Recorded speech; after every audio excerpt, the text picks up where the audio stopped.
तो क्लास बेटे आज हमारा नया लेसन है सेकंड लेसन बी पार्ट का। लेसन का नाम है भारतीय लोकतंत्र को निर्धारित करने वाले सामाजिक और आर्थिक तत्व, social and economic factors conditioning Indian democracy. इसकी समस्याएं और चुनौतियां, प्रॉब्लम्स एंड चैलेंजेस। मतलब इस लेसन में हमने पढ़ना है कि इंडिया की जो डेमोक्रेसी है उसे कौन सी प्रॉब्लम्स का सामना करना पड़ रहा है, कौन से चैलेंजेस ऐसे हैं जिसका उसे फेस करना पड़ रहा है। देखिए बेटे, हम जानते हैं कि आजकल हर जगह मैक्सिमम संसार के बहुत से देश ऐसे हैं जहाँ पर डेमोक्रेसी है, क्योंकि युग ही डेमोक्रेसी का है। और बहुत सी ऐसी देश हैं जहाँ पर ऐसी सरकारें हैं, लोकतंत्रीय सरकारें हैं। लेकिन बेटा कई देशों में तो डेमोक्रेसी बहुत सक्सेसफुली काम कर रही है, लेकिन बहुत से देश ऐसे हैं जहां पर डेमोक्रेसी को उतनी सफलता नहीं मिली है जितनी उन्हें मिलनी चाहिए थी। कारण क्या है उसका कारण ये है कि अलग अलग देशों की स्थितियां और जो परिस्थितियां हैं वो अलग अलग होती हैं। इसी कारण अलग अलग देशों में लोकतंत्र की कार्यशीलता भी अलग अलग होती है। मतलब अब जितनी सफलता अब अमेरिका में डेमोक्रेसी को मिली है उतनी सफलता इंडिया में नहीं मिली है। अब कारण क्या है, दोनों के बीच जो है देशों की परिस्थितियों और स्थितियों में बहुत फ़र्क है बच्चे। अब इस लेसन का पहला क्वेश्चन क्या है, भारतीय लोकतंत्र की मुख्य समस्याएं लिखें। मतलब इसकी जो प्रॉब्लम्स हैं डेमोक्रेसी की इंडिया में वो क्या हैं।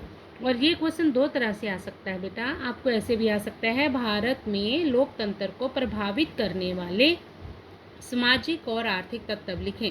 सामाजिक और आर्थिक तत्व और समस्याएं एक ही चीज़ है बेटा, ध्यान से देख लो। क्वेश्चन दोनों तरह से आ सकता है, सोशल एंड इकोनॉमिक फैक्टर्स और जो है प्रॉब्लम्स ऑफ डेमोक्रेसी। ठीक है, भारत में लोकतंत्र को बहुत सी समस्याओं का सामना करना पड़ रहा है, जिसका वर्णन इस प्रकार है। सबसे पहली प्रॉब्लम जो है इंडियन डेमोक्रेसी के सामने आ रही है वो है सामाजिक और आर्थिक असमानताएं।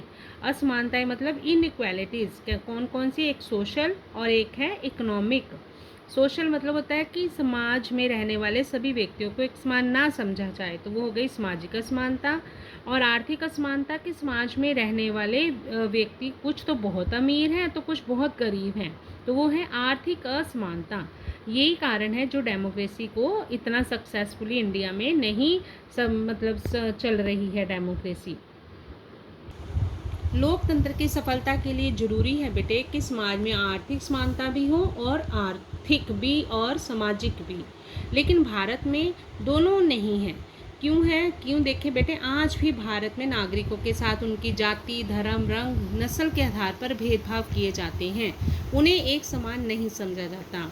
और दूसरी तरफ आर्थिक असमानताएं भी हैं, जैसे भारत में कुछ लोग बहुत अमीर हैं, बहुत करोड़पति हैं, दूसरी तरफ ऐसे लोग हैं बेटे जिन्हें पेट भर खाना भी नसीब नहीं होता, जो रात को भूखे सोते हैं। इस तरह सामाजिक और आर्थिक असमानताएं जो हैं इंडिया में डेमोक्रेसी को सफल नहीं होने दे पा रही। कारण क्या है, जिन लोगों के साथ भेदभाव किए जाते हैं ना, वो लोग अपनी डेमोक्रेसी से संतुष्ट नहीं होते और सरकार को सहयोग नहीं करते।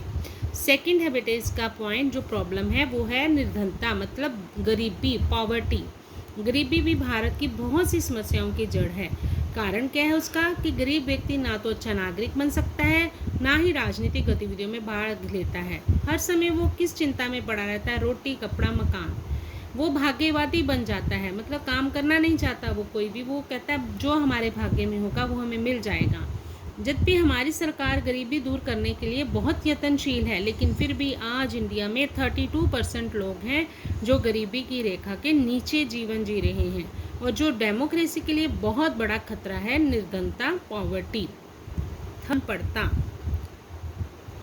इलिटरेसी। अनपढ़ता मतलब कि अनपढ़ व्यक्ति जो होता है, अब उसे अपने अधिकारों और कर्तव्यों की कोई जानकारी नहीं होती। वो ना तो राज्य की समस्याओं को समझ सकता है और ना ही उसके समाधान में अपनी कोई भूमिका निभा सकता है। भारत में शिक्षा के प्रसार के लिए भी बहुत यत्न किए गए हैं, लेकिन आज भी भारत में 26% लोग ऐसे हैं जो अनपढ़ हैं। अगर हम लोकतंत्र की सफलता चाहते हैं तो उसके लिए ज़रूरी है नागरिकों का शिक्षित होना। तो सबसे बड़ी प्रॉब्लम जो इंडियन डेमोक्रेसी को फेस करनी पड़ रही है वो ये है, सबसे पहले कि समाज में इनइक्वालिटी है, मतलब समानता नहीं है। दूसरा, लोग जो है वो बहुत गरीब हैं। और तीसरा, लोग अनपढ़ हैं, जिसके कारण डेमोक्रेसी को इतनी सफलता नहीं मिल पा रही। बाकी हम बेटा कल करेंगे। ओके।